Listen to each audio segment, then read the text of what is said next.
৬৪ জেলা পেরিয়ে বাংলাদেশের গণ্ডি পেরিয়ে সবাই বলে এক নামে চাঁদের দেশে গেলেও নোয়াখালীকে পাওয়া যায়। নোয়াখালী জেলার দেশে বিদেশে সবাই এখন সোচ্চার হয়ে গেছে, আঙ্গরে নোয়াখালী বিভাগ দিতে হইব। আমরা চাই কুমিল্লা বিভাগ হোক, নোয়াখালীও বিভাগ হোক, কিন্তু কুমিল্লা বিভাগ হইলে আমরা ভাই কুমিল্লার সাথে নাই। হাতিয়াকে আমরা জেলা চাই এবং নোয়াখালীকে বিভাগ চাই। লক্ষ্মীপুর, ফেনী এবং নোয়াখালী নিয়ে বৃহত্তর নোয়াখালী নিয়ে একটা নোয়াখালী বিভাগ চাই।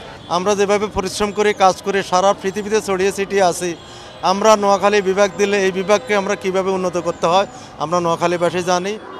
অবশ্যই সেই বিভাগ ঘোষণার মধ্যে নোয়াখালীর নাম অন্তর্ভুক্ত থাকতে হবে।